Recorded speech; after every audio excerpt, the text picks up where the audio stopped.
चलिए दोस्तों, आज हम देखेंगे पृथ्वी।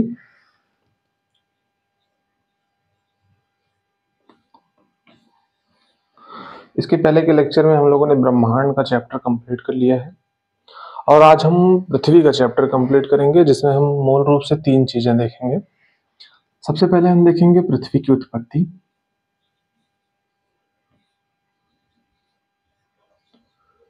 पृथ्वी की उत्पत्ति, फिर देखेंगे पृथ्वी की आंतरिक संरचना,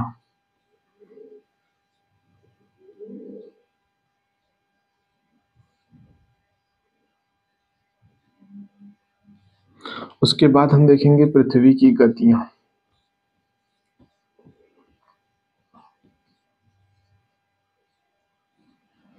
ये 3 टॉपिक पृथ्वी के अंदर हम देखेंगे।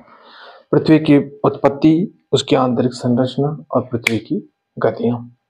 एक एक टॉपिक को स्टार्ट करते हैं और अच्छे से कंप्लीट करते हैं।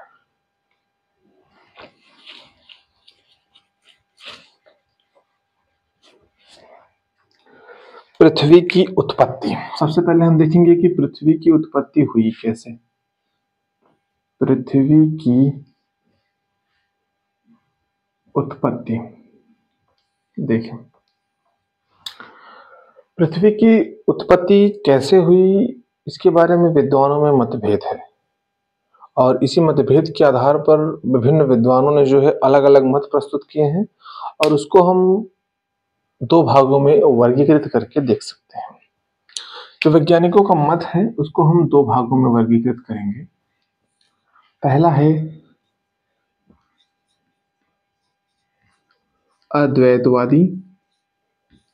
अद्वैतवादी परिकल्पना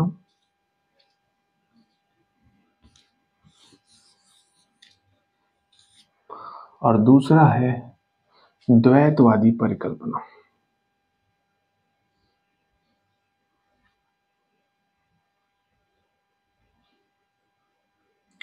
जैसा कि सिद्धांत और परिकल्पना में क्या अंतर है, ये हम पहले ही बता चुके हैं। तो अब हम देखेंगे कि अद्वैतवादी और द्वैतवादी परिकल्पना क्या होती है। अद्वैत का मतलब है, चूंकि नाम से ही स्पष्ट है, दो नहीं, अर्थात ऐसी ये जो परिकल्पना है, इसके जो विचारक या समर्थक विद्वान हैं, उनका ये मानना है कि पृथ्वी या पूरे सौरमंडल की उत्पत्ति जो है वो एक ग्रह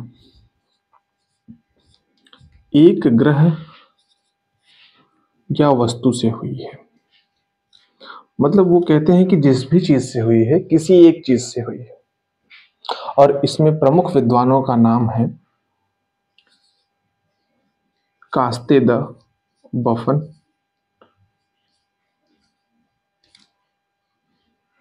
इमैनुअल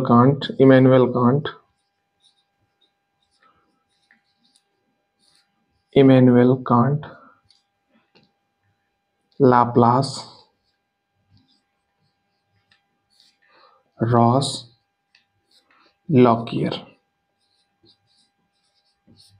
और भी बहुत से विद्वान हैं जिन्होंने ये परिकल्पना प्रस्तुत की कि पृथ्वी की उत्पत्ति किसी एक ग्रह, तारे या किसी एक वस्तु से हुई है। तो इस परिकल्पना के तहत इमैनुअल कांट की वायव्य राशि परिकल्पना और लाप्लास की निहारिका परिकल्पना, ये 2 ज्यादा इंपॉर्टेंट है, तो इसको हम विस्तार से देखेंगे। अब इधर देखें, द्वैतवादी परिकल्पना में नाम से ही स्पष्ट है, इनका मानना है कि इसकी पृथ्वी या सभी ग्रहों की उत्पत्ति 2 तारे से हुई है। 2 तारे से हुई है। इनका ये मानना है कि पृथ्वी की उत्पत्ति या सभी ग्रहों की उत्पत्ति यानी कि सौरमंडल की उत्पत्ति 2 तारे से हुई है। और इसमें जो प्रमुख विद्वान हैं, चैम्बरलिन,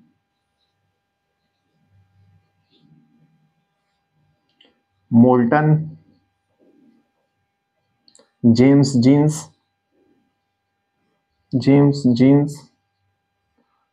जेफरीज, रसेल हैं, आटोसिम्ड हैं, ऐसे और भी विद्वान हैं जिन्होंने द्वैतारक परिकल्पना प्रस्तुत की। और इस परिकल्पना में भी जो चैम्बरलिन की ग्रहाणु परिकल्पना है और जेम्स जीन्स की ज्वारीय परिकल्पना है, ये दोनों ज्यादा इंपॉर्टेंट है। ठीक है, इमैनुअल कांट की कौन सी है? वायव्य राशि परिकल्पना,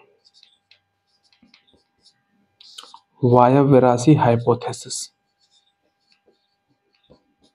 ठीक है, और लाप्लास की निहारिका परिकल्पना।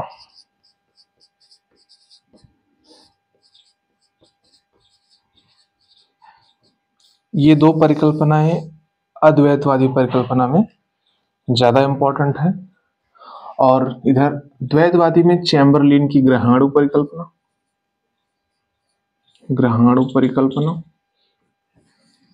और जेम्स जीन्स की ज्वारीय परिकल्पना।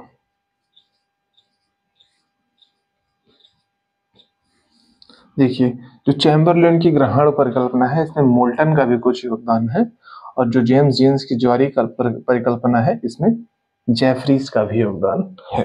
आगे हम देखेंगे। अब हम इन चारों परिकल्पनाओं को देखेंगे। पहले हम वायव्य राशि परिकल्पना देखेंगे, फिर निहारिका परिकल्पना, फिर ग्रहाणु परिकल्पना, उसके बाद ज्वारीय परिकल्पना।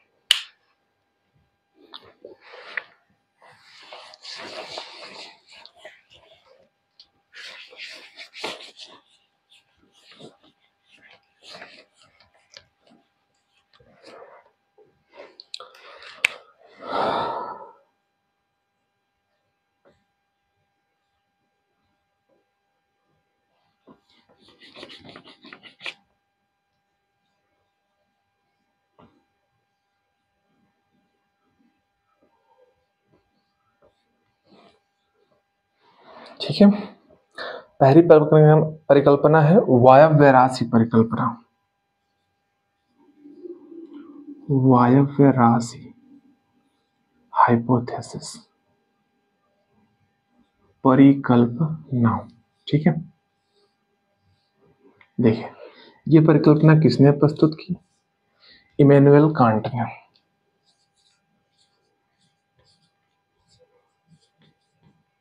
इमैनुअल कांट ने प्रस्तुत की, और 1755 में। ठीक है, दो चीजें, पृथ्वी की उत्पत्ति संबंधी वायव्य राशि परिकल्पना, जो कि एक अद्वैतवादी परिकल्पना है, जिसे इमैनुअल कांट ने 1755 में प्रस्तुत की थी। अब इस परिकल्पना में इमैनुअल कांट ने बताया क्या है? उनका मानना है कि आरंभ में कुछ दैव निर्मित पदार्थ थे। क्या थे? दैव निर्मित पदार्थ। अंतरिक्ष में कुछ दैव निर्मित पदार्थ थे जो कि शीत अवस्था में थे और गतिहीन थे, मतलब अंतरिक्ष में ऐसे ही कहीं पड़े हुए थे, ठंडे से पड़े हुए थे, ना तो उसमें गति थी ना ही उसमें तापमान था। फिर धीरे धीरे होता क्या है, आपस में ये जो दैव निर्मित पदार्थ थे, इनमें आपसी गुरुत्वाकर्षण शक्ति के कारण ये आपस में एक दूसरे से टकराने लगते हैं। क्या होता है? गुरुत्वाकर्षण के कारण, आपसी गुरुत्वाकर्षण के कारण ये एक दूसरे से टकराने लगते हैं और भ्रमण गति का आविर्भाव होता है। भ्रमण गति, जैसे कि ये कुछ दैव निर्मित पदार्थ थे। ठीक है, आपसी गुरुत्वाकर्षण शक्ति के कारण ये एक दूसरे से टकराने लगे और धीरे धीरे ये एक ऐसे इनमें ऐसे भ्रमण गति का आविर्भाव हुआ, ऐसे ऐसे ये गति करने लगे। ठीक है, इसके परिणाम स्वरूप क्या हुआ? ये एक निहारिका के रूप में परिवर्तित हो गए। निहारिका मतलब गैलेक्सी। और ये गैलेक्सी अब कैसी हो गई? पहली चीज तो जो पहले शीत अवस्था में थी अब वो तप्त हो गई, क्योंकि गति की वजह से इसमें तापमान का भी आविर्भाव हो गया। ठीक है, और दूसरा गतिशील हो गई। जो गतिहीन अवस्था में थी अब वो गतिशील व तप्त हो गई।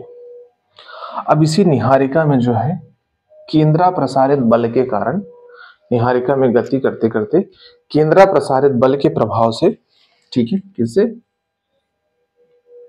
केंद्रा प्रसारित बल के प्रभाव से 9 छल्ले, इस निहारिका से 9 छल्ले बाहर निकलते हैं, 9 छल्ले बाहर निकलते हैं ऐसे ऐसे, और कालांतर में वो घनीभूत होकर 9 ग्रहों के रूप में निर्मित होते हैं। ठीक है, ऐसा इमैनुअल कांट का मानना है। तो इमैनुअल कांट ने कहा कि आरंभ में अंतरिक्ष में कुछ दैव निर्मित पदार्थ थे जो कि शीत व गतिहीन अवस्था में पड़े हुए थे, परंतु उन पदार्थों के आपसी गुरुत्वाकर्षण शक्ति के कारण उनमें भ्रमण गति का आविर्भाव हुआ, जिसके परिणाम स्वरूप वे पदार्थ एक तप्त व गतिशील निहारिका के रूप में परिवर्तित हो गए, और फिर केंद्रा प्रसारित बल के प्रभाव से उस निहारिका से 9 छल्ले बाहर निकले जो कालांतर में घनीभूत होकर 9 ग्रहों के रूप में स्थापित हुए। ठीक है, यह है कांट की वायव्य राशि परिकल्पना। कांट की जब ये परिकल्पना आई तो लगभग 50 साल तक कोई भी व्यक्ति इस परिकल्पना पर अंगुली नहीं उठा सका कि ये परिकल्पना गलत है। लोग इसे मानते थे कि चलो ठीक है, मान लिया कि पृथ्वी की उत्पत्ति ऐसे हुई। लेकिन फिर 1796 में, लगभग 50 साल बाद, लाप्लास आते हैं और लाप्लास अपनी एक दूसरी परिकल्पना, जिसे कहते हैं निहारिका परिकल्पना, प्रस्तुत करते हैं। ठीक है, तो लाप्लास की निहारिका परिकल्पना अब हम आगे देखेंगे।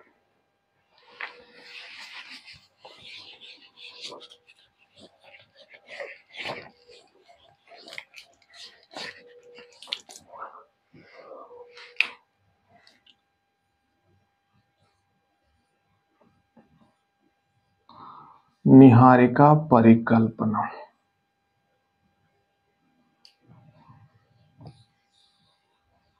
ठीक है, ये किसने प्रस्तुत की? लाप्लास ने, और इन्होंने 1796 में इसे प्रस्तुत किया। ठीक है, ये क्या कहते हैं? ये कहते हैं कि आरंभ में एक निहारिका थी,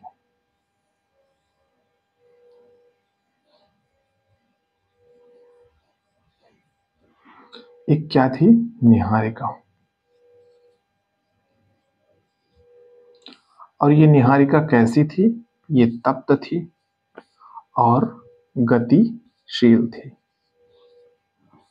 ठीक है, ये तब देखिए, सामान्यतः जब कोई परिकल्पना आती है, जब कोई सिद्धांत आता है, तो उसके पूर्व में जो परिकल्पना या सिद्धांत चल रहा होता है उसी को संशोधित करते हुए उसको आगे बढ़ाने के लिए किया जाता है।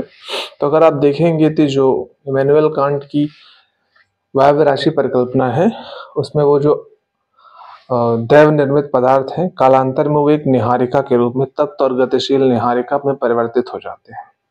तो कहीं ना कहीं लाप्लास ने वहां से अपने सिद्धांत की शुरुआत कर दी है कि जो निहारिका थी वो आरंभ से ही तप्त और गतिशील थी।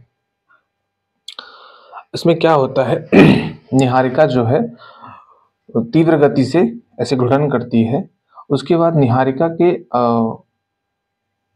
आयतन में कमी आने लगती है। निहारिका तीव्र गति से घूर्णन करते हुए जो है वो संकुचित होने लगती है। ठीक है, संकुचित होने लगती है। क्या होने लगती है? संकुचन होने लगता है, निहारिका में संकुचन होने लगता है, जिससे क्या है, फिर वही अपसारी बल के प्रभाव से, अपसारी बल के कारण 9 छल्ले निकलते हैं। ठीक है, निहारिका तीव्र गति से घूर्णन करती हुई रहती है। जब गति में घूर्णन करते करते करते करते उसमें संकुचन होता है तो उसके केंद्रा प्रसारित बल के प्रभाव से 9 छल्ले बाहर निकलते हैं, और फिर वो कालांतर में वो घनीभूत होकर 9 ग्रहों के रूप में बदल जाते हैं। ठीक है, तो लाप्लास महोदय क्या कहते हैं कि जो निहारिका थी वो प्रारंभ में ही तप्त और गतिशील थी, और उसमें गति के दौरान निहारिका में संकुचन प्रारंभ हुआ। संकुचन के परिणाम स्वरूप जो है अपसारी बल के प्रभाव से 9 छल्ले जो है उस निहारिका से बाहर निकले, जो कालांतर में घनीभूत होकर नवग्रहों के रूप में निर्मित हुए। तो ये रही लाप्लास की निहारिका परिकल्पना। तो जब लाप्लास की निहारिका परिकल्पना है तो लगभग 100 सालों तक ये परिकल्पना यूं ही चलती रही, इस पे कोई सवाल नहीं उठा है। 100 साल बाद फिर से इस परिकल्पना पर सवाल उठने खड़े हो गए और फिर उसमें फिर बहुत सारी परिकल्पनाएं आई, जिसमें से अब तक ये जो दोनों परिकल्पनाएं थी ये अद्वैतवादी परिकल्पना थी। मतलब इनका मानना था कि पृथ्वी की उत्पत्ति एक ही वस्तु या तारे से हुई है। अब जो परिकल्पनाएं 100 साल बाद आई उनका ये मानना है कि नहीं, पृथ्वी की उत्पत्ति 2 तारे से हुई है। जिसमें सबसे पहले है ग्रहाणु परिकल्पना।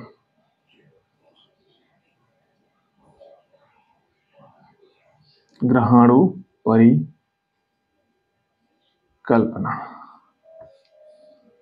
ये परिकल्पना है चैम्बरलेन की।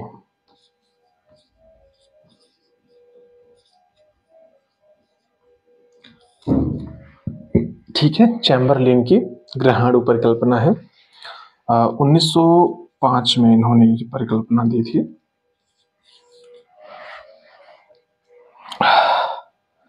इनका क्या मानना है कि 2 तारे थे, 2 तारे थे, एक अपना सूर्य था, एक उसका साथी तारा था, साथी तारा था। इन्होंने कहा कि सूर्य जो था वो प्रारंभ में जो है वो शीत अवस्था में था। ठीक है, सूर्य शीत अवस्था में था, ठंडा था, गर्म नहीं था। ठीक है, शीत था। और इसका साथी तारा जो है ऐसे परिक्रमा करते, भ्रमण करते हुए ये सूर्य के समीप आ गया, यहां पहुंच गया। जब ये सूर्य के समीप आया तो ज्वारीय बल के कारण क्या है, सूर्य की सतह से बहुत सारे ग्रहाणु, मतलब उसके अणु, ठोस पदार्थ सूर्य की सतह से निकलकर साथी तारे की तरफ आकर्षित होने लगे।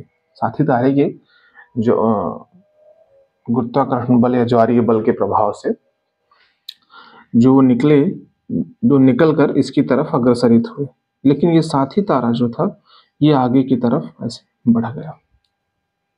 अब ये जो साथी तारा था ये आगे की तरफ बढ़ के निकल गया, तो अब ये जो बेचारे, ये जो ग्रह के अणु ये जो बाहर निकले थे, अब ये क्या हुआ, ना तो अब ये वापस जा सकते थे सूर्य के पास, ना ही ये जिसके लिए बाहर निकले थे उसके पास जा सकते थे। मतलब अपने को छोड़ के किसी दूसरे के चक्कर में अपने को छोड़ा, दूसरा भी छोड़ दिया और न तो अपने के हुए। यही एक कहावत है, धोबी का कुत्ता न घर का न घाट का, वही हाल हो गई इनका। तब इनका हुआ क्या, फिर इसमें जो बड़े बड़े पिंड थे वो ग्रह के केंद्र के रूप में बने। ठीक है, और बड़े पिंडों पे जो छोटे पिंड थे वो आके इस पे से चिपकना शुरू हो गए। ऐसे ऐसे ऐसे बड़े पिंड पे छोटे पिंड ऐसे लगना शुरू हो गए।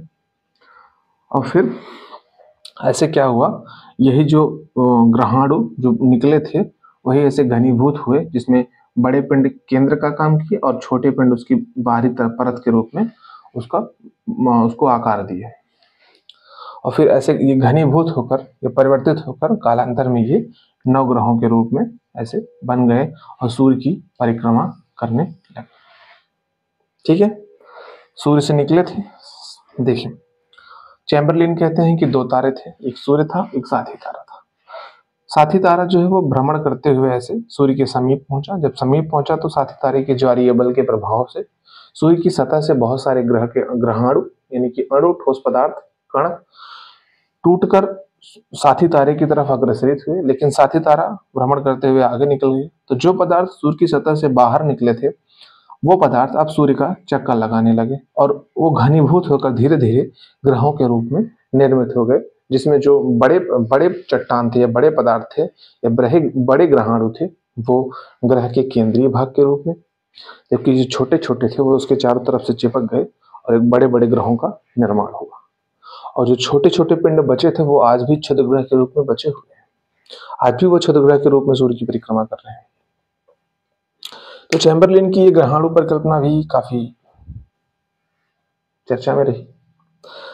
लेकिन चैम्बरलेन की ग्रहाणु परिकल्पना के बाद 1919 में एक परिकल्पना और आती है जिसे हम कहते हैं ज्वारीय परिकल्पना, जेम्स जीन्स की ज्वारीय परिकल्पना। तो ये क्लियर है। अब हम देखते हैं जेम्स जीन्स की ज्वारीय परिकल्पना।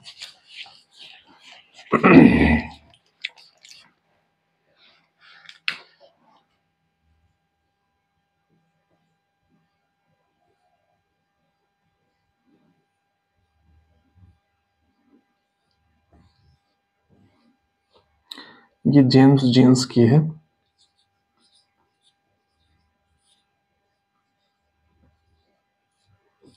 उन्नीस में दी थी इन्होंने ज्वारीय परिकल्पना। सेम सेम चीज इन्होंने कहा दो तारा था, क्योंकि ये द्वैतादी परिकल्पनाएं हैं। इन्होंने भी कहा दो तारा था, सूर्य था, साथी तारा था। लेकिन जहां चैम्बरलेन मानते हैं कि सूर्य ठंडी अवस्था में था, वहीं जेम्स जीन्स मानते हैं कि ये तप्त अवस्था में था, पूर्व से ही ये तप्त अवस्था में था। ठीक है, पूर्व से ही सूर्य तप्त अवस्था में था। जब इसका साथी तारा ऐसे आया, यहां पहुंचा, तो सूर्य की सतह से ऐसे ज्वार की उत्पत्ति हुई, और ज्वार ऐसे एक फिलामेंट के रूप में ऐसे यहाँ आया, तो ऐसे ऐसे इसकी तरफ अग्रसर हुआ, और फिर जब ये आगे बढ़ गया, ये इसकी तरफ, इसमें इसके पास पहुंच, इसकी आकर्षण शक्ति से आकर्षित होकर सूर्य की सतह से ये फिलामेंट ऐसे ज्वार के रूप में ऐसे उठा, और ऐसे ये टूट के अलग हो गया, इसकी तरफ बढ़ गया, लेकिन ये आगे की तरफ निकल गया। अब ये जो फिलामेंट, इसको फिलामेंट शब्द का इस्तेमाल किया है। ये जो फिलामेंट या तत्व जो टूट कर सूर्य की सतह से निकला था, अब न तो ये साथी तारे के पास जा सका, ना ही सूर्य के पास वापस जा सका, सेम कंडीशन। तो अब ये क्या हुआ, सूर्य का चक्कर लगाने लगा, और ये जो है वो तप्त अवस्था में था ना। तो चक्कर के दौरान धीरे धीरे जब ये ठंडा हुआ, ठंडा होने से क्या है इसमें, जैसे ये मान लो ये फिलामेंट, इसको हम बड़े में देख लेते हैं, ऐसे फिलामेंट निकला था। उसके बाद जब ये सूर्य का चारों तरफ से चक्कर लगाने लगा, तो ठंडा होने लगा। ठंडा होने के पश्चात इसमें जो है संकुचन हुआ। संकुचन से वजह से ये है जो कई भागों में टूट गया, जो मुख्यतः 9 भागों में टूटा, और अन्य छोटे छोटे टुकड़े हुए, क्षुद्र ग्रह के रूप में है। तो 9 इसके 9 टुकड़े ऐसे छोटे छोटे टुकड़े टूट गए, ऐसे छोटे छोटे टुकड़ों में टूट गया, और फिर ये टुकड़े जो है ये सूर्य की परिक्रमा करते रहे, और कालांतर में यही जो है वो ग्रहों के रूप में परिवर्तित हो गए। तो ये रही जेम्स जीन्स की ज्वारीय परिकल्पना। अब इसी में जेफरीज ने कुछ संशोधन किया है। जेफरीज ने कहा कि जो साथी तारा था, उसके ज्वारीय बल के प्रभाव से फिलामेंट नहीं निकला था, बल्कि साथी तारा सूर्य से टकरा गया था, और टकराने के परिणाम स्वरूप सूर्य का एक भाग जो है चट्टान टूट कर निकल गया था, और वही कालांतर में ग्रहों के रूप में परिवर्तित होकर सूर्य का चक्कर लगाने लगा। ये जेफरीज ने संशोधन दिया है इनकी परिकल्पना में। तो ये रही पृथ्वी की उत्पत्ति संबंधी परिकल्पनाएं। लेकिन इन सबसे इंपॉर्टेंट एक और परिकल्पना है जिसे हम बिग बैंग थ्योरी कहते हैं, एबी-जॉर्ज लेमेट्री की महाविस्फोट सिद्धांत, जिसे हमने ब्रह्मांड की उत्पत्ति में देखा था। उसको भी एक बार देख लेते हैं, वो भी इसकी व्याख्या करता है। वो क्या कहता है, महाविस्फोट सिद्धांत।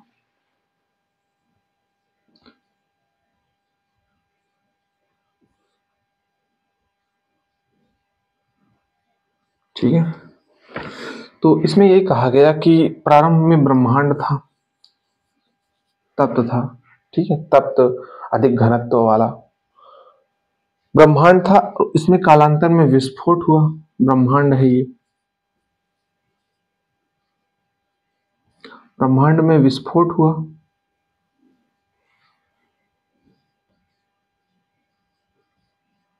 जिससे क्या है, निहारिका बनी, गैलेक्सी। उसके बाद निहारिका में विस्फोट होने से जो है, विस्फोट होने से प्लस उसके तत्वों के मिलने से, विस्फोट होकर मिलने से जो है, संघनन से जो है तारों का निर्माण हुआ। निहारिका में विस्फोट प्लस संघनन, विस्फोट होके वो उसके पदार्थ आपस में मिलके जो है वो तारों का निर्माण किया। निहारिका में विस्फोट हुआ, हाइड्रोजन परमाणु निकले, हाइड्रोजन परमाणु के गैसों के गोले निकले, फिर उसमें हाइड्रोजन परमाणु के संलयन से ग्रहों का निर्माण हुआ, उस सॉरी तारों का निर्माण हुआ। और तारों में विस्फोट से जो है,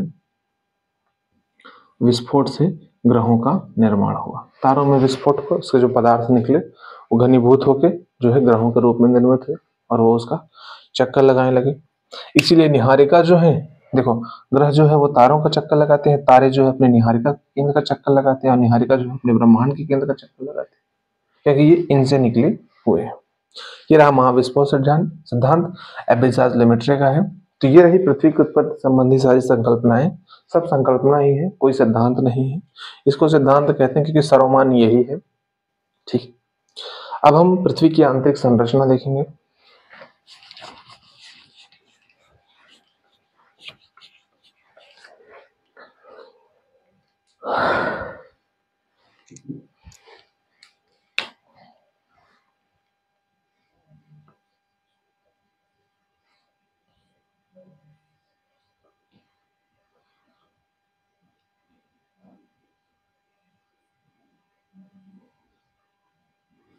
पृथ्वी की आंतरिक संरचना, ठीक है। देखिए, इसमें हम सबसे पहले देखेंगे स्रोत। क्यों स्रोत देखेंगे? सॉरी, देखिए, ना तो हम पृथ्वी के अंदर जा सकते हैं, न ही जा पाना संभव है। तो हम विभिन्न साक्ष्यों के माध्यम से अनुमान लगाते हैं कि पृथ्वी अंदर से इस तरीके की होगी। सबसे पहले हम स्रोत देखेंगे, उसके बाद हम देखेंगे कि पृथ्वी अंदर से कैसी है। स्रोत भी हम दो डिवीजन, स्रोतों का हम दो डिवीजन करेंगे। एक डिवीजन करेंगे हम जिसमें हमारा है प्राकृतिक स्रोत, कृत्रिम स्रोत या अप्राकृतिक स्रोत, और तीसरा है परिकल्पना। जो हमने परिकल्पनाएं देखी हैं उस परिकल्पना के आधार पर क्या कह सकते हैं कि पृथ्वी अंदर से कैसी हो। और दूसरे आधार पर हम प्रत्यक्ष व अप्रत्यक्ष के आधार पर देख सकते हैं।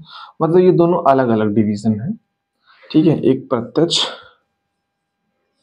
प्रत्यक्ष स्रोत, अप्रत्यक्ष स्रोत,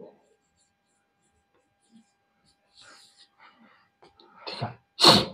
प्राकृतिक स्रोत में क्या है?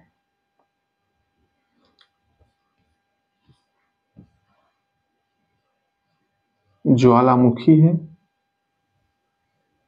ज्वालामुखी भूकंप। अप्राकृतिक स्रोत में है तापमान, घनत्व और दबाव। और परिकल्पना में जो परिकल्पनाएं हमने देखी, जो मुख्य रूप से 4 परिकल्पनाएं थी।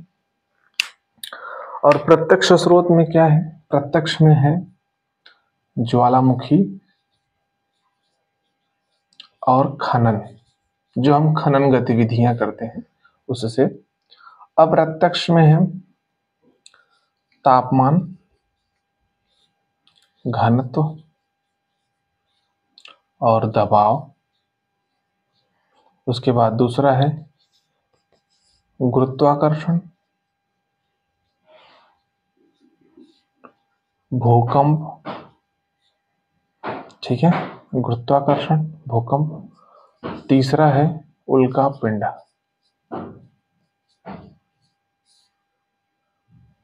गुरुत्वाकर्षण, भूकंप और चुंबकीय क्षेत्र, चुंबकत्व कह सकते हैं,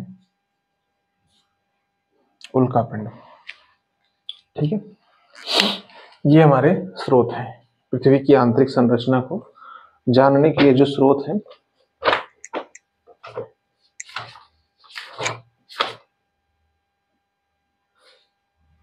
ठीक है। अब देखिए, प्राकृतिक स्रोत में है ज्वालामुखी और भूकंप। इसको हम आगे विस्तार से पढ़ेंगे।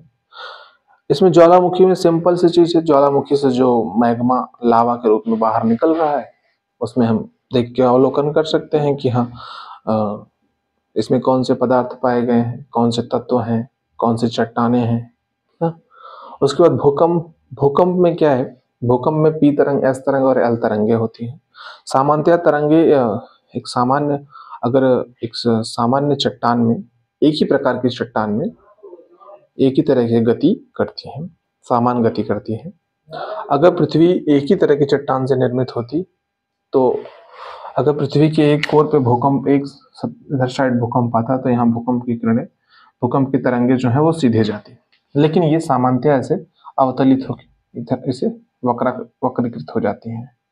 इसकी वजह से हम ये अनुमान लगाते हैं कि पृथ्वी की जो आंतरिक चट्टानें हैं उनमें बहुत विभिन्नता है, एक समान चट्टानों से पृथ्वी का निर्माण नहीं हुआ है।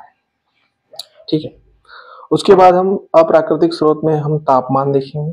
तापमान में क्या है, सामान्यतः पृथ्वी में 32 मीटर की गहराई में जाने में 1 डिग्री सेल्सियस तापमान में कमी आती है। लेकिन ये देखा गया है कि पृथ्वी के कई जगहों पर जो है 5 से 7 किलोमीटर जाने पर भी 300 से 400 डिग्री सेल्सियस या 1000 डिग्री सेल्सियस से ज़्यादा टेम्परेचर हो जाता है, जहाँ से दुर्बलता मंडल स्टार्ट हो जाता है ना। और कहीं कहीं पे 100 से 150 किलोमीटर के बाद जो है टेम्परेचर बहुत ज़्यादा बढ़ता है, कहीं 30-40 किलोमीटर की गहराई पर ही टेम्परेचर बढ़ जाता है। मतलब हम ये मानते हैं कि पृथ्वी की जो सतह है, कहीं पे यहाँ टेम्परेचर, यही टेम्परेचर बहुत ज़्यादा हो गया है, कहीं यहाँ गहराई तक टेम्परेचर कम है, ऐसे कहीं जो है ये टेम्परेचर बहुत ज़्यादा है। मान लो ये बहुत ज़्यादा है, ये बहुत ज़्यादा टेम्परेचर को डिसाइड कर रहा है, ये सामान्य टेम्परेचर, न्यूनतम धीरे धीरे कम हो रहा है यहाँ, और यहाँ एकाएक कम हो गया है।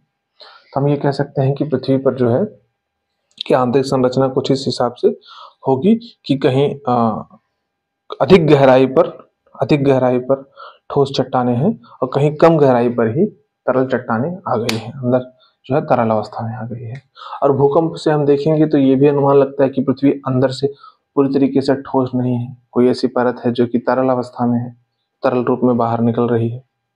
उसके घनत्व की बात करें, देखिए पृथ्वी की जो भूपर्पटी है उसका घनत्व 3.5 या 3 है, लेकिन पृथ्वी का औसत घनत्व 5.5 है।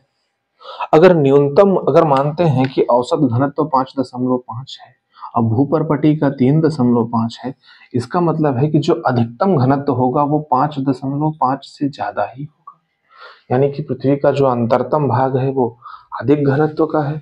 ठीक है, उसी तरीके से दबाव, तो भूगोलवेत्ताओं ने ये कहा कि जो पृथ्वी के अंदर की जो चट्टाने हैं, ये जो पृथ्वी के अंदर का भाग है उसका घनत्व ज्यादा है, लेकिन ये प्रारंभ में ये माना गया कि हो सकता हो कि पृथ्वी पर दबाव की वजह से अंदर का जो घनत्व है वो बहुत ज्यादा हो। लेकिन आधुनिक शोधों से ये पता चला है कि हर एक चट्टान या पदार्थ की अपनी एक सीमा होती है, एक सीमा से ज्यादा उस पर दबाव बनाने पर उसके घनत्व में वृद्धि नहीं होगी। मतलब एक सीमा तक किसी वस्तु पर अगर प्रेशर बनाया जाता है, दबाव क्रिएट किया जाता है, दबाव बनाया जाता है, तो उसके घनत्व में जो है वो वृद्धि होती है। लेकिन एक सीमा के बाद कितना भी दबाव बनाओ उसकी घनत्व में वृद्धि नहीं होगी। इसीलिए ये माना गया कि पृथ्वी के अंदर के जो भागों में जो चट्टाने हैं वो दबाव की वजह से अधिक घनत्व उनमें नहीं है, बल्कि उनका स्वभाव ही, वो स्वभावतः ही अधिक घनत्व वाली चट्टाने हैं। अधिक घनत्व वाली चट्टाने ही वहां पाई जाती हैं, यानी कि ऊपर वाले भागों में कम घनत्व वाली चट्टाने पाई जा रही हैं, जबकि आंतरिक भागों में, कोर वाले हिस्से में अधिक घनत्व वाली चट्टाने, वो चट्टाने अपने आप में ही अधिक घनत्व वाली है, दबाव की जरूरत ही नहीं है। ठीक है, और परिकल्पना में अगर हम देखें तो परिकल्पना में देखिए, पहली थी वायव्य राशि परिकल्पना, वायव्य राशि थी।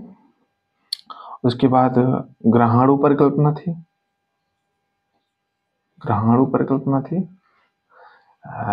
निहारिका थी, निहारिका और ज्वारी। ठीक है, देखो वायव्य राशि और ग्रहाणु परिकल्पना जो है, अगर इनके हिसाब से देखा जाए तो पृथ्वी का जो भाग होगा वो ठोस अवस्था में होगा, पृथ्वी का आंतरिक भाग ठोस में होगा, क्योंकि इन दोनों का मानना है कि वो ठोस चीजों से उनका निर्माण हुआ है और वो ठंडी अवस्था में थे। जबकि निहारिका और ज्वारीय परिकल्पना की अगर बात मानी जाए तो इनके हिसाब से जो पृथ्वी का अंतरतम भाग होगा वो तरल अवस्था में होगा। यानी कि पृथ्वी के आंतरिक भाग की दो ही परिस्थितियां बन सकती हैं, या तो वो ठोस अवस्था में होगा या फिर वो तरल अवस्था में होगा। ठीक है, इन परिकल्पनाओं के आधार पर हम अनुमान लगा सकते हैं।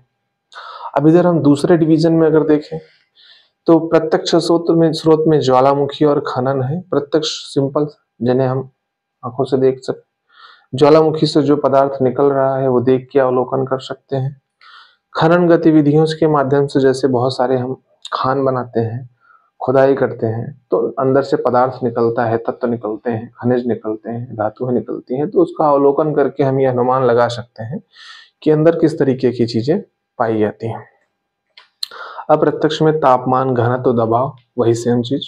ठीक है, गुरुत्वाकर्षण, भूकंप, ज्वालामुखी, सॉरी चुंबकीय क्षेत्र या चुंबकत्व। देखिए, गुरुत्वाकर्षण और चुंबकत्व ये चीजें भी पृथ्वी की आंतरिक संरचना का वर्णन करती हैं, क्योंकि ये तीनों ही चीजें पदार्थों की प्रकृति पर निर्भर करती हैं। जो पृथ्वी पर जो जिन चट्टानों से पृथ्वी का निर्माण हुआ है, तो अलग अलग तरह की चट्टानों पर गुरुत्वाकर्षण बल, चुंबकीय बल और भूकंपीय तरंगों की स्थिति जो है वो अलग अलग हो जाती है। इसीलिए हमें पृथ्वी के अनेक स्थानों पर गुरुत्वाकर्षण बल, चुंबकीय क्षेत्र और भूकंप के क्षेत्र में भिन्नता दिखाई पड़ती है। और इसके आधार पर हम यह निर्धारित करते हैं कि पृथ्वी के अंतरतम भाग में सर्वत्र चट्टानें एक समान नहीं है, बल्कि उनमें व्यापक रूप से असमानता विद्यमान है। तीसरा है उल्कापिंड। अप्रत्यक्ष स्रोत में सामान्यतः ये माना जाता है कि उल्कापिंड उसी सौरमंडल का हिस्सा है जिस सौरमंडल का हिस्सा हमारी पृथ्वी है। तो जितनी परिकल्पनाएं हैं उनसे यही सामान्य तथ्य सिद्ध हुआ है कि जो वर्तमान में जो अंतरिक्ष में या हमारे सौरमंडल में जो क्षुद्र ग्रह है या उल्कापिंड है, जो भी खगोल की पिंड सामान्यतः सौरमंडल में है, उन्हीं में से एक हमारी पृथ्वी भी है।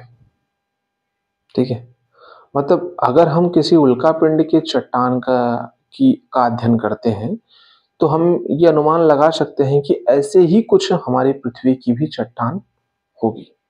इसीलिए हम पिंडों के अध्ययन के माध्यम से हम पृथ्वी के आंतरिक स्रोत के बारे में पता लगाने की कोशिश करते हैं, आंतरिक संरचना के बारे में पता लगाने की कोशिश करते हैं।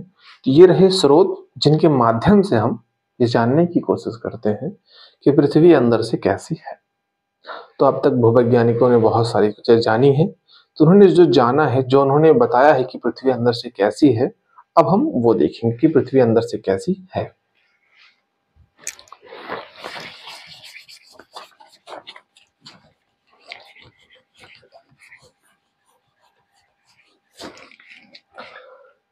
देखिए, पृथ्वी की आंतरिक संरचना के संदर्भ में हम दो स्ट्रक्चर देखेंगे।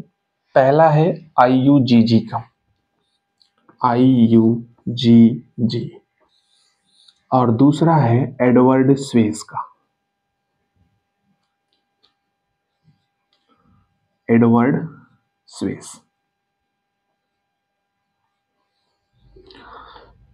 सॉरी, ये ऑस्ट्रिया के एक भूवैज्ञानिक है और ये एक संगठन है, अंतरराष्ट्रीय भूमिति भूभौतिक संघ, जो कि इसके संदर्भ में एक संगठन है, अंतरराष्ट्रीय संगठन है। उसने एक क्लासिफिकेशन दिया है, पृथ्वी की आंतरिक संरचना का वर्गीकरण प्रस्तुत किया है, और एक वर्गीकरण एडवर्ड स्वेस ने प्रस्तुत किया है। तो हम दोनों वर्गीकरण देखेंगे। सबसे पहले हम IUGG के अनुसार देखते हैं, अंतरराष्ट्रीय भूमिति भूभौतिक संघ के अनुसार। तो हम एक पूरी पृथ्वी है, ठीक है, पृथ्वी का एक ये हिस्सा कट करके ले लेते हैं अपने अध्ययन के लिए। ये रहा,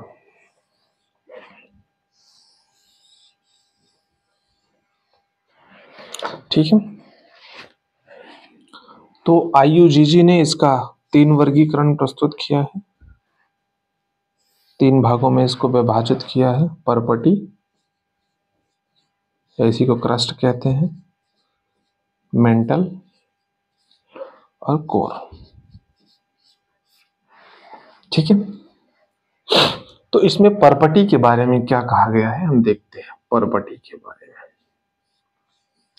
सबसे पहली बात, पहला पॉइंट इसमें यह है कि इसकी मोटाई कितनी है। सबसे पहले तो ये सबसे ऊपरी परत है, ठीक है, सबसे बाहरी परत है। इसमें हम देखेंगे कि इसकी सामान्यतः इसकी मोटाई 5 से 35 किलोमीटर की गहराई तक इसका विस्तार सामान्यतः पाया जाता है।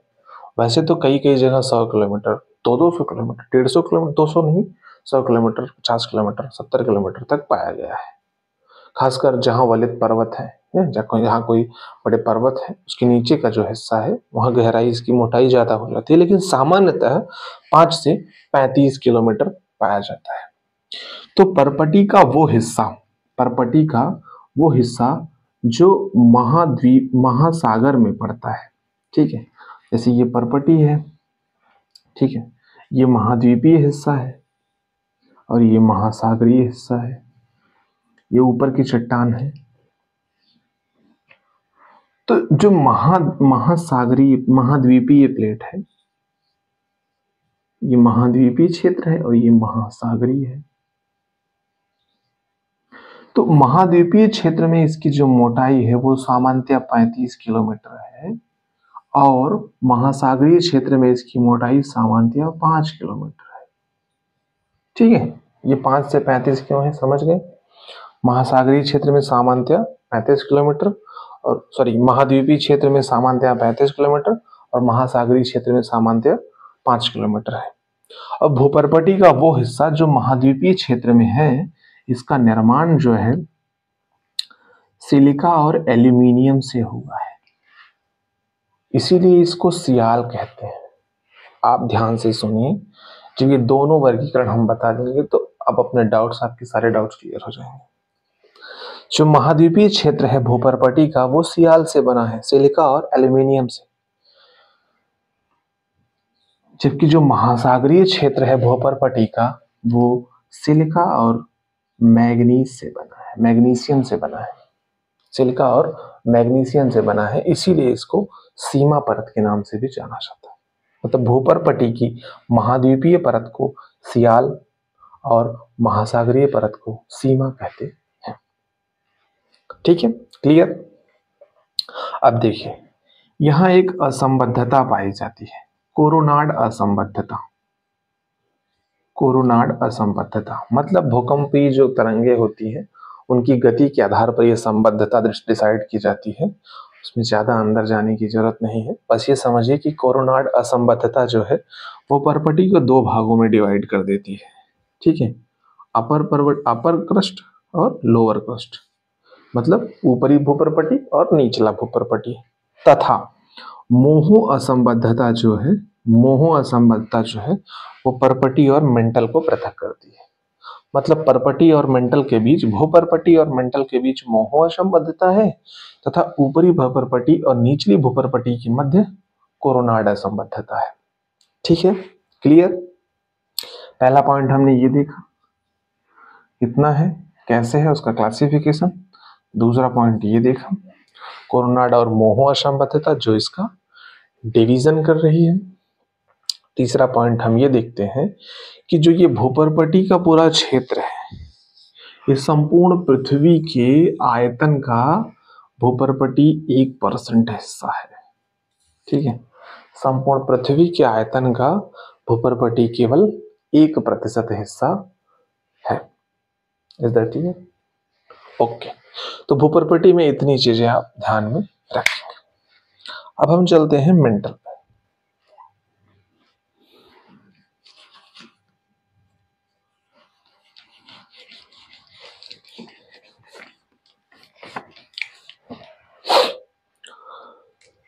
देखिए, मेंटल की ये परत है, मेंटल,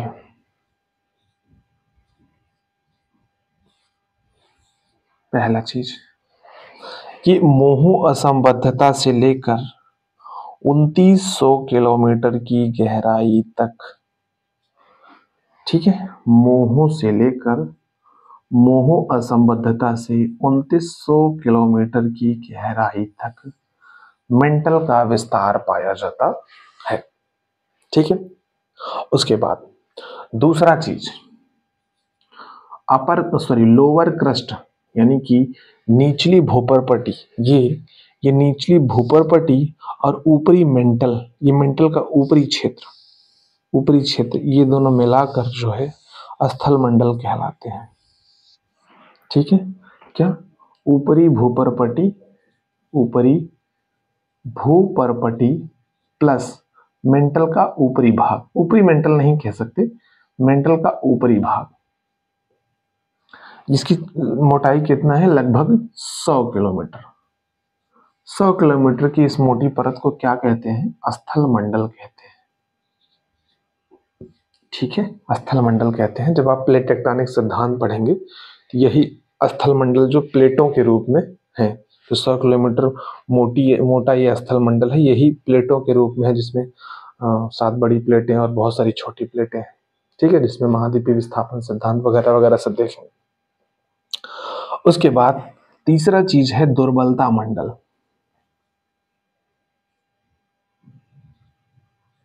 ठीक है, तो ये जो 100 किलोमीटर से लेके 400 किलोमीटर का एरिया है, मतलब स्थल मंडल के जस्ट नीचे वाले पार्ट में दुर्बलता मंडल का विस्तार पाया जाता है, जो कि तप्त अवस्था में है, तप्त तरल अवस्था में है।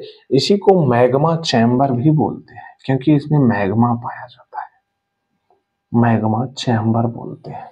ठीक है, ये चीज आप अगर समझ गए अच्छे से तो आपको प्लेट टेक्टोनिक सिद्धांत में बहुत हेल्प मिलेगी। ज्योग्राफी के वजह से लगभग चैप्टर एक दूसरे से कनेक्टेड ही रहते हैं। तो स्थल मंडल के जस्ट नीचे, स्थल मंडल ये हो गया, इसके जस्ट नीचे ये दुर्बलता मंडल की परत है, जिसे मैग्मा चैम्बर कहते हैं, क्योंकि इसी में मैग्मा पाया जाता है। और जो ज्वालामुखी विस्फोट के समय जो मैग्मा निकलता है वो यहीं से निकलता है। ठीक है। चौथा पॉइंट इसमें हम ये देखेंगे कि ये रहा मेंटल हमारा, ये मेंटल हो गया। ठीक है,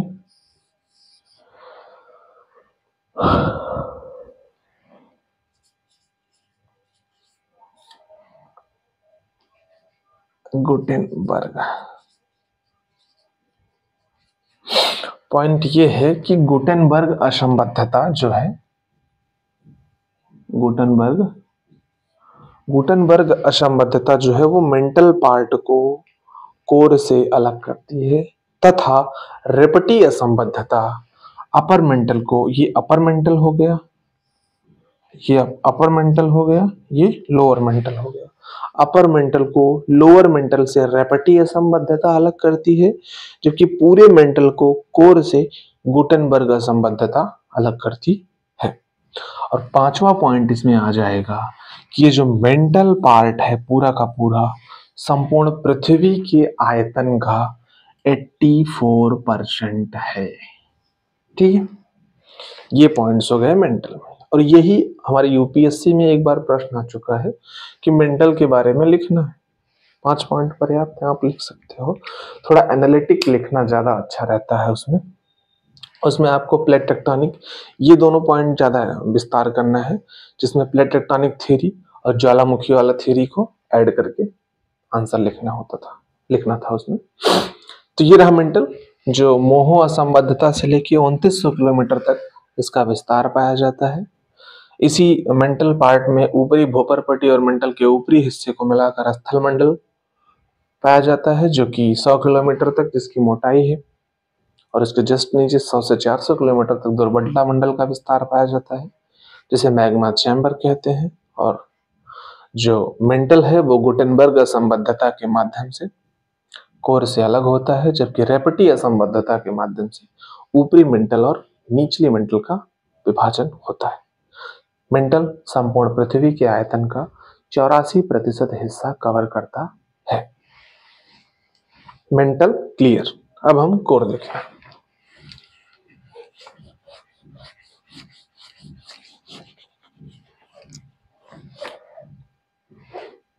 देखिए, ये रहा कोर का पोर्शन। तो कोर में सबसे पहले तो हम एक चीज ये देख सकते हैं कि गुटेनबर्ग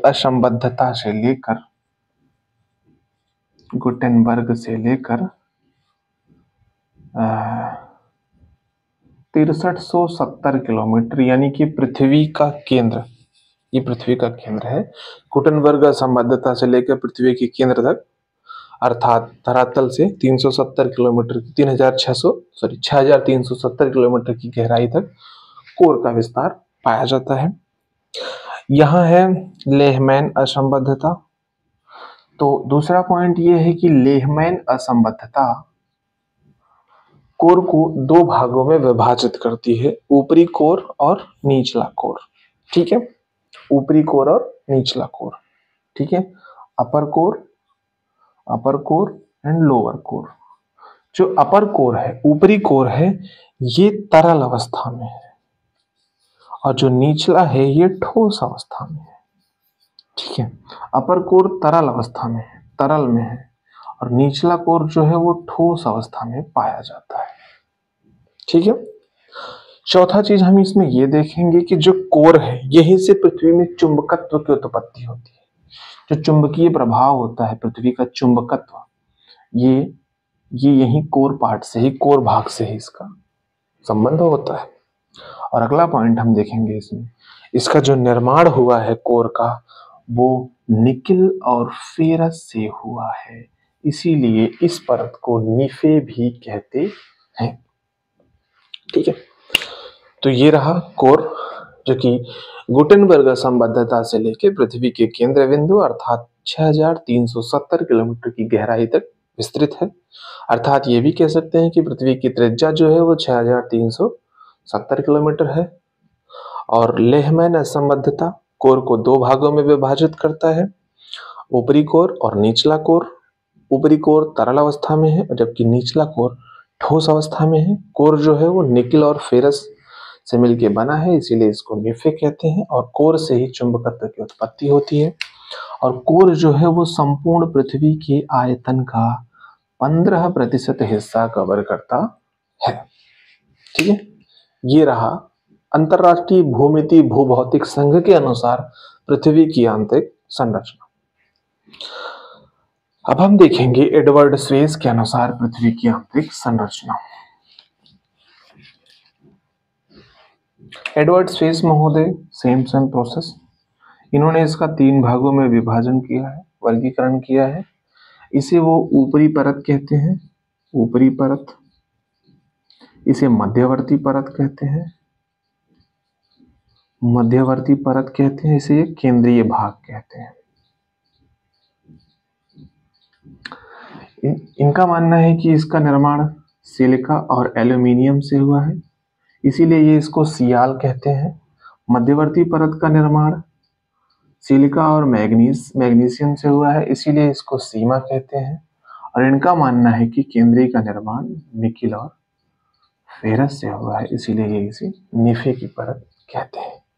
मतलब जो एडवर्ड स्वेस है वो ऊपरी परत को सीमा और मध्यवर्ती परत को ऊपरी परत को सियाल, मध्यवर्ती परत को सीमा और केंद्रीय परत को निफे कहते हैं।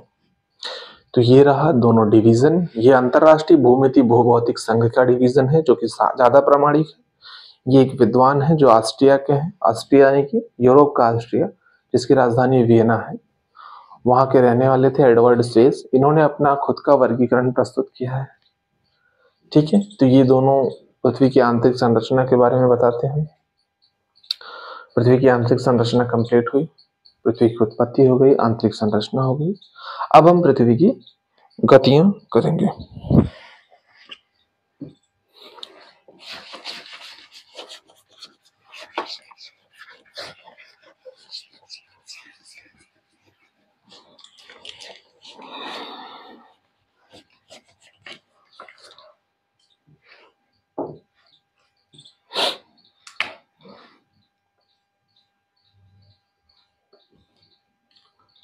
पृथ्वी की गतियां, ठीक है। देखिए, सामान्यतः दो गति होती हैं, गति कहें या मूवमेंट कहें या परिसंचलन कहें या संचलन कहें। देखिए, दो संचलन संचलन गति जो भी कह सकते हैं। अब दो चीजें होती हैं, एक होता है पृथ्वी का संचलन, ठीक है, दूसरा होता है पार्थिव संचलन।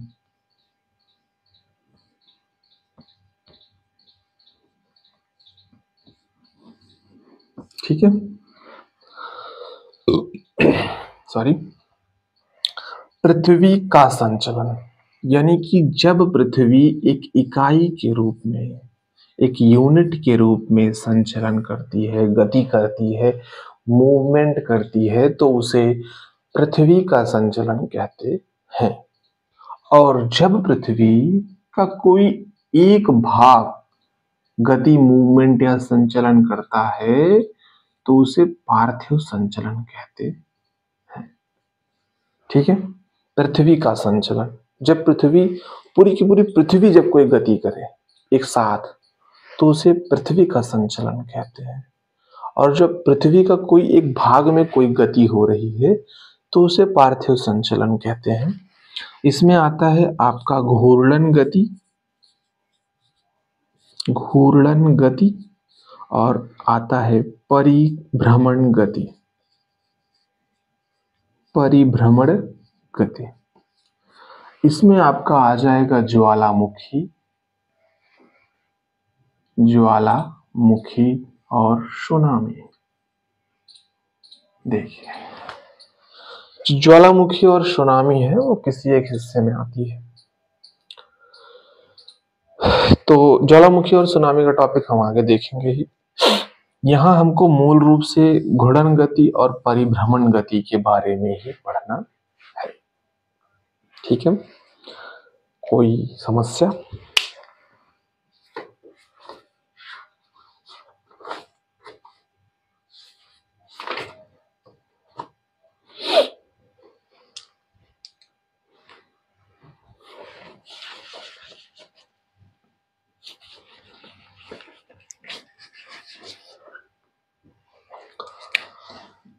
ये है परिभ्रमण गति,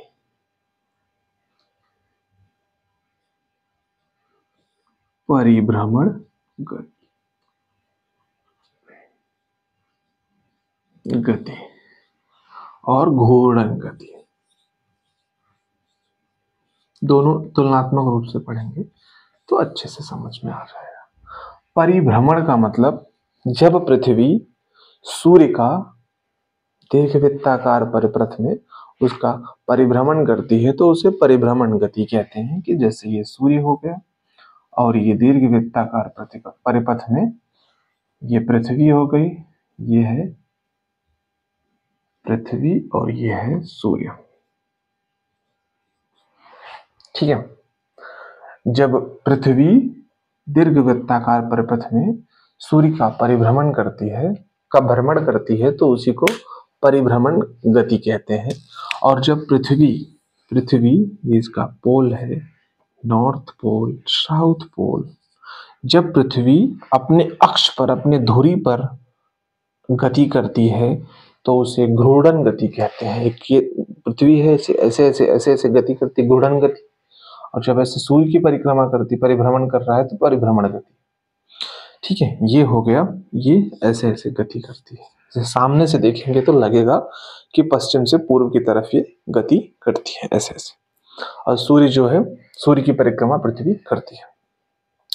देखिए, लेकिन एक यहाँ इसमें देखिए, घूर्णन गति 24 घंटे में पूरा होती है। सामान्यतः 23 घंटे 56 मिनट 4 सेकंड का समय लगता है, लेकिन सामान्यतः 24 घंटे ही है।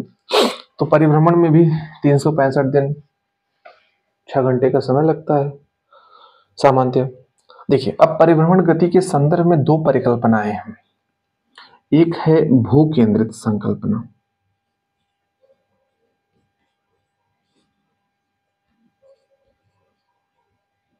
और दूसरा है सौर केंद्रित संकल्पना।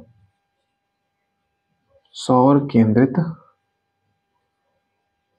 संकल्पना। ठीक है, तो ये पहले आया था, बाद में ये आया।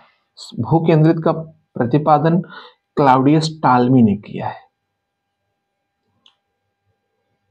क्लाउडियस टालमी ने किया है, और सौर केंद्रित का कापरनिकस ने किया है। कापरनिकस।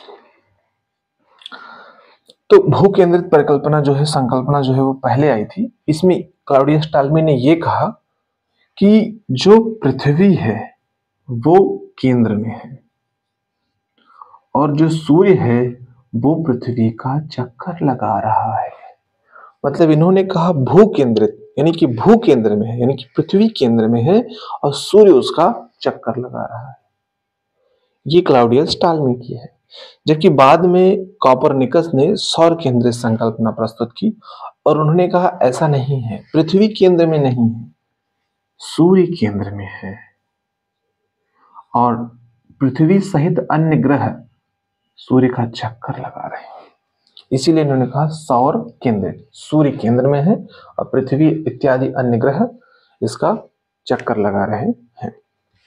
तो ये दो परिकल्पनाएं थी जो परिभ्रमण गति से संबंधित थी।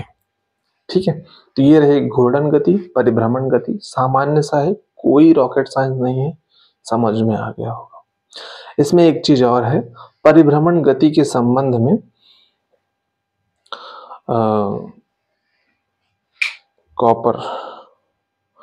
कॉपरनिकस की सौर केंद्रित संकल्पना हो गई, भू केंद्रित संकल्पना हो गई। और एक सिद्धांत है केपलर का।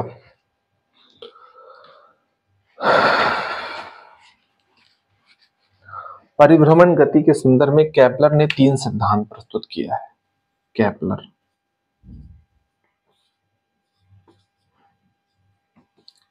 के सिद्धांत, इन्होंने 3 सिद्धांत प्रस्तुत किया है। पहला इन्होंने क्या कहा है, दीर्घवृत्ताकार। इन्होंने कहा है कि पृथ्वी जो है वो सूर्य की परिभ्रमण जो है वो दीर्घवृत्ताकार परिपथ में करती है। ये चीज किसने बताया है, केपलर ने बताया है। किसमें परिक्रमा करती है पृथ्वी सूर्य का, दीर्घवृत्ताकार परिपथ में करती है। दूसरा इन्होंने क्या सिद्धांत दिया कि एक निश्चित दूरी तय करने के लिए निश्चित समय लगता है। निश्चित दूरी के लिए निश्चित समय, निश्चित दूरी के लिए निश्चित समय, मतलब परिभ्रमण के दौरान एक निश्चित दूरी तय करने के लिए निश्चित समय लगता है। दूसरी चीज इन्होंने ये बताई। तीसरा इन्होंने ये कहा कि जो ग्रह या पृथ्वी, अन्य ग्रह भी, जो ग्रह सूर्य के समीप होता है उसका परिभ्रमण काल कम होता है।